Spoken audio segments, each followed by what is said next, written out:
നമസ്കാരം. ആലപ്പി അഷ്റഫ് കണ്ടതും കേട്ടതും എന്ന എൻ്റെ യൂട്യൂബ് ചാനലിലേക്ക് ഏവർക്കും സ്വാഗതം. മലയാള സിനിമയിൽ ഒരു തൊഴിലാളിയായി വന്ന് മുതലാളിയായി മാറിയ ആളാണ് ശ്രീ ആന്റണി പെരുമ്പാവൂർ. കേരളത്തിലെ ഓരോ കൊച്ചു കുട്ടികൾക്ക് പോലും ആ പേരിന്ന് സുപരിചിതമാണ്. ഒരു താരത്തിന്റെ ഡ്രൈവറായി വന്ന് പിന്നീട് മലയാള സിനിമയെ നയിക്കുന്ന നായകന്മാരിൽ ഒരാളായി മാറിയതെങ്ങനെയെന്ന് നമുക്കൊന്ന് പരിശോധിക്കാം.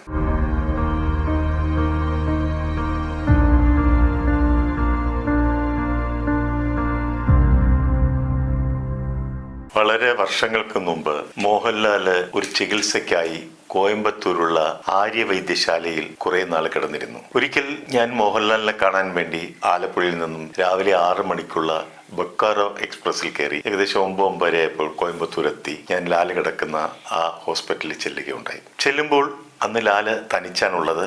രാവിലെ അവിടെ എത്തിയ ഞാൻ ലാലിനോടൊപ്പം ഉച്ചവരെ ചെലവഴിച്ചിരുന്നു. അവിടെ അന്നുണ്ടായിരുന്നത് ലാലിനോടൊപ്പം ഉണ്ടായിരുന്നത് ലാലിൻ്റെ ഡ്രൈവറായിരുന്ന ആന്റണി പെരുമ്പാവൂർ മാത്രമായിരുന്നു. ലാൽ ഏതാണ്ട് ആയുർവേദ ചികിത്സകൾ നടത്തിക്കൊണ്ടിരിക്കുന്ന സമയമായിരുന്നു. പക്ഷേ ഒരുപാട് കാര്യങ്ങൾ പറയാനും കൂടെ സംസാരിക്കാനും ഒക്കെ ഇരിക്കുന്നത് ലാലിനൊരു ആശ്വാസമായിട്ട് തോന്നി. ആന്റണി പെരുമ്പാവൂർ അന്നവിടെ ലാലിൻ്റെ ഓരോ കാര്യങ്ങളും A to Z എല്ലാ കാര്യങ്ങളും വളരെ കൃത്യതയോടെ ചെയ്യുന്നത് ഞാൻ കണ്ടതാണ്. ലാലിനെ മരുന്ന് കഴിപ്പിക്കുന്നു, ലാലിനെ ഭക്ഷണം കഴിപ്പിക്കുന്നു, ലാലിനെ എഴുന്നേപ്പിച്ചിരുത്തുന്നു, ലാലിന് ഡ്രസ്സ് മാറാൻ എടുത്തു കൊടുക്കുന്നു. അങ്ങനെ ഒരു ഭാര്യ ചെയ്യേണ്ട ചുമതലകളെല്ലാം പലതും ഈ ആന്റണി ഒരു മടിയുമില്ലാതെ സ്നേഹത്തോടെ ചെയ്യുന്നത് എനിക്ക് കാണാൻ കഴിഞ്ഞു. ആന്റണി വളരെ സിൻസിയറായിട്ട് ചെയ്യുന്ന ഓരോ കാര്യവും ലാല് ഒരു കൊച്ചുകുട്ടിയെ പോലെ അനുസരിക്കുന്നുമുണ്ടായിരുന്നു. ആന്റണി പറയുന്നതൊക്കെ ലാല് കേൾക്കുന്നുണ്ടായിരുന്നു.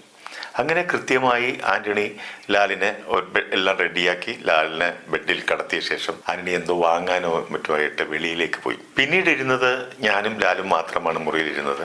ആന്റണി പോയി കഴിഞ്ഞാൽ ഉടനെ എന്നോട് പറഞ്ഞു, അണ്ണാ ഇതൊക്കെ കണ്ടില്ലേ, ഒരു ഭാര്യ പോലും ഇങ്ങനെ ചെയ്യുമോ? എന്തൊരു സ്നേഹമുള്ള ആളാണ്. അന്ന് ആന്റണി വെറും ഡ്രൈവർ മാത്രമാണ് ലാലിന്റെ. അപ്പോൾ എനിക്ക് മനസ്സിലായി ആ ആള് കുറെ നന്മയുള്ള ഒരാളാണ്. അന്ന് ലാലിന്റെ ഒരു വെറും ഡ്രൈവറായ ഒരാളെ കുറിച്ച് ലാലിന്റെ മനസ്സിൽ അങ്ങനെ തോന്നണമെങ്കിൽ ആ ആളുടെ സ്വഭാവ സവിശേഷത ലാലിന്റെ മനസ്സിനെ സ്വാധീനിച്ചിട്ടുണ്ടാകാം എന്നുള്ളത് തീർച്ചയാണ്. അങ്ങനെ ഓരോ വർഷം കഴിയും തോറും മോഹൻലാലിന് ആന്റണി പെരുമ്പാവൂരിലുള്ള വിശ്വാസവും ഇഷ്ടവും കൂടിക്കൂടി വന്നു. ഒപ്പം ആന്റണി മോഹൻലാലിന്റെ ഓരോ കാര്യങ്ങളും ചെറുതും വലുതുമായ എല്ലാ കാര്യങ്ങളും ആന്റണി വളരെ സൂക്ഷ്മതയോടെയും കൃത്യതയോടെയും ചെയ്യാനും തുടങ്ങി. ലാലും ആന്റണിയും തമ്മിലുള്ള കെമിസ്ട്രി പെട്ടെന്ന് അങ്ങനെ വളർന്നു. ഒരു വിശ്വാസത്തിന്റെ പുറത്തുള്ള ആ കെമിസ്ട്രി ആയിരുന്നു അത്. പല കാര്യങ്ങളിലും ആന്റണിയുടെ അഭിപ്രായങ്ങൾ ചോദിക്കാൻ തുടങ്ങി. അതൊക്കെ ലാല് മുഖവിലക്കെടുക്കാനും തുടങ്ങി. പല പല കാര്യങ്ങളിലും ആന്റണി ഇടപെടാനും തുടങ്ങി. അതൊക്കെ ലാലിന് ഇഷ്ടവുമായിരുന്നു. ഒരു ഭൃത്യന്റെ സത്യസന്ധതയും സ്നേഹവും വിശ്വാസവും ഒക്കെ ലാലിന്റെ മനസ്സിൽ ആന്റണിയെ ആരൊക്കെയോ ആക്കി മാറ്റിക്കളഞ്ഞു. അതോടെ ആന്റണി പെരുമ്പാവൂർ എന്ന ഡ്രൈവറുടെ ഭാഗ്യനക്ഷത്രം ഉദിച്ചുയർന്നു. മലയാളത്തിലെ സൂപ്പർ നായകന്റെ ഇഷ്ടതോഴനായി ആന്റണി മാറുകയും ചെയ്തു. അതോടെ മോഹൻലാലിന്റെ പല ബിസിനസ്സുകളിലും സിനിമാ നിർമ്മാണ കമ്പനിയിലും ഭാഗമാകാൻ ആന്റണിക്ക് സാധിച്ചു. പിന്നീട് ആന്റണി സൂപ്പർ സ്റ്റാറായ മോഹൻലാലിനെ വെച്ച് നിർമ്മാണം ആരംഭിക്കുന്നു. ആന്റണിയുടെ ആദ്യ ചിത്രമായ നരസിംഹം ഗംഭീര വിജയം കൈവരിക്കുന്നു. അതോടെ ആന്റണിയുടെ മുമ്പിൽ പുതിയ പടവുകൾ തുറക്കപ്പെടുന്നു. സിനിമാക്കാർക്കിടയിൽ ആന്റണിക്ക് കിട്ടിയ മറ്റൊരു അംഗീകാരമായിരുന്നു ഫിയോക്കിന്റെ ഭാരവാഹിത്വം. അങ്ങനെ ആന്റണി പെരുമ്പാവൂരും മോഹൻലാലും തമ്മിലുള്ള സൗഹൃദം ആർക്കും വേർപിരിക്കാനാവാത്ത ദൃഢമായ ഒരു ബന്ധമായി അതങ്ങ് മാറി. ഇന്ന് മോഹൻലാലിന്റെ ഓരോ കാര്യങ്ങളും തീരുമാനിക്കുന്നത് മോഹൻലാലിന്റെ ഓഡിറ്റർ സനൽകുമാറും ഒപ്പം ആന്റണി പെരുമ്പാവൂരും ചേർന്നാണ്. ആന്റണിയുടെ ഈ വളർച്ചയിൽ പല അസൂയാലുക്കളും പല കഥകളും പ്രചരിപ്പിക്കുന്നതായിട്ട് ഞാൻ കേട്ടിട്ടുണ്ട്. പക്ഷെ അതിനൊന്നും അവർ ചെവി കൊടുക്കാറുമില്ല. ഒരു മോഹൻലാൽ ചിത്രം നടക്കണമെങ്കിൽ ഈ രണ്ടുപേരുടെയും സപ്പോർട്ട് കൂടിയേ തീരൂ. സനൽകുമാറും ആന്റണി പെരുമ്പാവൂരും. ഇവരുടെ തീരുമാനമനുസരിച്ച് മോഹൻലാൽ മുന്നോട്ട് പോവുകയുള്ളൂ. ഇവരുടെ സപ്പോർട്ട് ഇല്ലെങ്കിൽ ഒരു സിനിമയും നടക്കാനും പോകുന്നില്ല. അങ്ങനെ ഞാനുമായി ബന്ധപ്പെട്ട ഒരു അനുഭവം ഞാനിവിടെ വിവരിക്കാം. സംവിധായകൻ ഫാസിലിന്റെ അനുജനാണ് കയസ്. അദ്ദേഹം പല സിനിമകളും നിർമ്മിച്ചിട്ടുണ്ട്. സത്യൻ അന്തിക്കാടിന്റെ ബാംഗ്ലൂർ നോർത്ത് എന്നൊക്കെ പറഞ്ഞ പടങ്ങളൊക്കെ നിർമ്മിച്ച നിർമ്മാതാവാണ്. ലാലുമായിട്ട് നല്ല ടേംസ് ഉള്ള ഒരാളുമാണ്, എന്റെ അടുത്ത സുഹൃത്തുമാണ്. അങ്ങനെ അദ്ദേഹം ഒരു സിനിമ എടുക്കാൻ തീരുമാനിക്കുകയാണ്. സിനിമ സംവിധാനം ചെയ്യാൻ ഉദ്ദേശിച്ചിരുന്നത് നമ്മെ വിട്ടുപിരിഞ്ഞ സിദ്ദീഖായിരുന്നു. അപ്പോൾ സിദ്ദീഖിന് സംവിധാനത്തിന് ഒരു അഡ്വാൻസ് കൊടുക്കുന്നു. മോഹൻലാലും ഫഹദുമാണ് അതിലെ മെയിൻ താരങ്ങൾ. മോഹൻലാലും ഫഹദുമായിട്ടുള്ള ഒരു മനോഹരമായ ഒരു കഥ സിദ്ദീഖ് മെനഞ്ഞെടുത്തു, ജ്യേഷ്ഠനും അനുജനും. ഈ രണ്ടുപേര് തമ്മിലുണ്ടാവുന്ന കുറെ രസകരമായ പ്രശ്നങ്ങളും അതിനെ പരിഹരിക്കലും ഒക്കെ ആയിരുന്നു കഥയുടെ ഇതിവൃത്തം. അത് ലാലിന് കൂടുതൽ ഇഷ്ടമായി, ഫഹദിനും വളരെ ഇഷ്ടമായി. കയസ് സംവിധായകനായ സിദ്ദീഖിന് അഡ്വാൻസ് കൊടുക്കുന്നു. ലാല് വളരെ ത്രില്ലാവുന്നു. കഥ കേട്ട ഉടനെ തുടങ്ങാന്ന് പറയുന്നു. ഫഹദിനെ വിളിച്ചു ചോദിക്കുമ്പോൾ ഫഹദ് പറയുന്നു, നിങ്ങൾ എപ്പോ വേണമെങ്കിലും കയസിനെ കൈസ്വാപ്പ എന്നാ വിളി. കൈസ്വാപ്പ അത് തീരുമാനിച്ചോ, ഡേറ്റ് ഒന്നും നോക്കണ്ട, ഞാൻ വന്ന് ജോയിൻ ചെയ്തിരിക്കും, നിങ്ങൾ ലാലേട്ടന്റെ ഡേറ്റ് നോക്കിയിട്ട് ബാക്കി കാര്യങ്ങൾ ഫിക്സ് ചെയ്തോ എന്ന് പറയുന്നു. അങ്ങനെ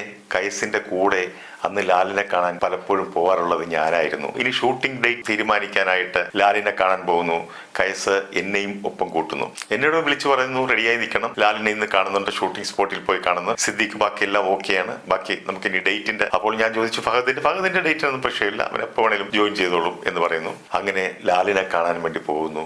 ഞാനും കയസുമായിട്ട് ഷൂട്ടിംഗ് സ്ഥലത്തേക്ക് ലൊക്കേഷനിൽ ചെല്ലുന്നു. ഇല്ലെങ്കിൽ ലാലിനെ കണ്ട് ഏകദേശം കാര്യങ്ങൾ തീരുമാനിച്ച ഉടനെ തന്നെ ഷൂട്ടിംഗ് തുടങ്ങാവുന്ന ഒരു രീതിയിലായി ഈ കാര്യങ്ങൾ. എല്ലാം ഭംഗിയായി നിൽക്കുന്നു, എല്ലാ ഡേറ്റും ഓക്കെ, ബാക്കി ആർട്ടിസ്റ്റുകളെല്ലാം മിക്കവാറും പറഞ്ഞിട്ടുണ്ട്. ലാലിന്റെ മുമ്പിൽ ചെല്ലുന്നു. എന്നെയും കയസിനെയും കണ്ട ലാല് വളരെ ആഹ്ലാദത്തോടെയും സന്തോഷത്തോടെയും ആ പ്രോജക്റ്റിനെ പറ്റി വളരെ ത്രില്ലായിട്ട് നിൽക്കുകയാണ്. ലാല് പറയുന്നു, അങ്ങനെ നമുക്ക് ചെയ്യണം, ഇങ്ങനെ ചെയ്യണം എന്നൊക്കെ ചോദിച്ചു. കഥ മറ്റേതെല്ലാം എല്ലാം സംസാരിച്ചല്ലോ, ബാക്കി കാര്യങ്ങളെല്ലാം സംസാരിച്ചല്ലോ. കയസും വളരെ സന്തോഷവാനായിട്ടിരിക്കുന്നു. കയസിന്റെ സ്വഭാവത്തെ പറ്റി പറയുകയാണെങ്കിൽ കയസ് ആള് പെർഫെക്റ്റ് ആണ്, വളരെ നീറ്റാണ്, വളരെ ഹമ്പിളും സിമ്പിളും ഒക്കെയാണ്. പക്ഷേ ആരുടെ മുഖത്ത് നോക്കിയും അഭിപ്രായം അപ്പം തന്നെ വെട്ടി തുറന്ന് പറയുന്ന ഒരു ക്യാരക്ടറോടെയാണ് കയസ്. അങ്ങനെ ഞങ്ങൾ രണ്ടുപേരും ചേർന്ന് ലാലിനെ മീറ്റ് ചെയ്യാൻ പോകുന്നു. ലാലിന്റെ ഷൂട്ടിംഗ് ലൊക്കേഷനിൽ എത്തുന്നു. ലാല് ഞങ്ങളെ കണ്ടതും വളരെ ആഹ്ലാദത്തോടെ ഓടി വന്നു.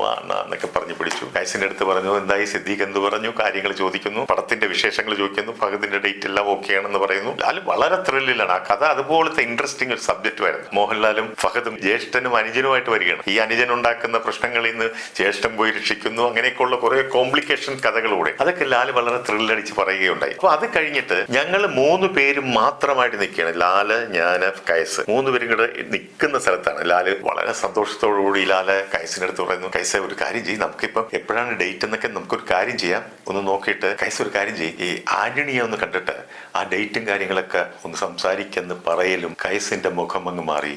കയസ് പറയുന്നു, അതൊന്നും എന്നെ കൊണ്ട് പറ്റില്ല, ഞാൻ ലാലുമായിട്ട് ഡയറക്റ്റ് ഇടപാടുള്ളൂ, എനിക്ക് വേറൊരാളുമായിട്ടൊന്നും പറ്റത്തില്ലെന്ന് പറഞ്ഞു. ഇത് കേൾക്കുന്നതും ലാലിന്റെ മുഖമങ്ങ് ചിരിച്ചുകൊണ്ടിരുന്ന ലാലിന്റെ മുഖമങ്ങ് വേറൊരു രൂപത്തിലേക്ക് മാറുകയാണ്. വളരെ ഗൗരവമായി മാറി, ഒന്ന് ചുരുങ്ങിയതുപോലെ തോന്നി മുഖമെല്ലാം കൂടെ. ലാൽ കുറച്ചു നേരം എന്ത് പറയണമെന്നറിയാതെ ഇങ്ങനെ കുറച്ചു നേരം ഒരു മിനിറ്റോളം ഇങ്ങനെ നിന്നു. എന്നിട്ട് ലാല് ഒന്നും മിണ്ടാങ്ങ് നടന്ന് ലാല് നേരെ പോയി കാരവനിൽ കയറിയിരുന്നു. ഞാൻ ആകെ അമ്പരന്നു. ഞാൻ കയസിനടുത്ത് ചോദിച്ചു, കയസ് എന്ത് പണിയാണ് ഈ പറഞ്ഞതെന്ന് ചോദിച്ചു.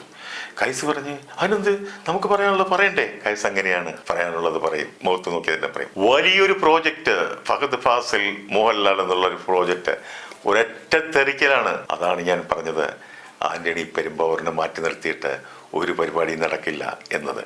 ഈ വിഷയം ആന്റണിക്ക് അറിയുമോ എന്ന് എനിക്കറിയില്ല. ഇതിൽ ഞാൻ ദൃക്സാക്ഷിയായിരുന്നു. അങ്ങനെ അവസാന ഭാഗം വരെ കൊണ്ടുവന്ന ഏറ്റവും മനോഹരമായിട്ട് കൊണ്ടുവന്ന ഒരു പ്രോജക്റ്റ് താൻ ഇഷ്ടപ്പെടുന്ന ആന്റണി ഇല്ലെങ്കിൽ എനിക്ക് എത്ര വലിയ പ്രോജക്റ്റ് ആയാലും വേണ്ട എന്നുള്ള നിലപാടാണ് ലാൽ അവിടെ എടുത്തത്. ഈ വിവരം ഞങ്ങൾ 3 പേർക്കും കൂടാതെ സംവിധായകൻ സിദ്ദീഖിനും അറിയാമായിരുന്നു. സിദ്ദീഖും ആകെ നിരാശനായി മാറി. അവിടെ നമ്മൾ മനസ്സിലാക്കേണ്ടത് മോഹൻലാലിനെ പോലുള്ളൊരു വ്യക്തി ആന്റണി പെരുമ്പാവൂരിന് കൊടുത്തിരിക്കുന്ന പ്രാധാന്യമാണ് നമ്മളിവിടെ മനസ്സിലാക്കേണ്ടത്. കയസ് പറഞ്ഞ് പോയാൽ പൊക്കോട്ടെ, അതൊന്നും വിഷയമല്ല, നമ്മൾ പറയാനുള്ളത് പറയും എന്നുള്ള നിലപാടാണ് കയസിനുണ്ടായിരുന്നത്. ഇവിടെ നമ്മൾ ഓർക്കേണ്ടത്, നമ്മൾ എത്ര പരിശുദ്ധനാണെങ്കിലും സത്യസന്ധനാണെങ്കിലും കൃത്യനിഷ്ഠയുള്ളവനാണെങ്കിലും നമ്മൾ ചെന്ന് ചേരുന്നിടം ശരിയല്ലെങ്കിൽ നമ്മുടെ തലയിലെടുത്ത് നേരെ തകിടം മറിയും. വീണ്ടും അടുത്ത ഒരു അനുഭവ കഥയുമായി ഞാൻ നിങ്ങളുടെ മുമ്പിലേക്ക് വരാം.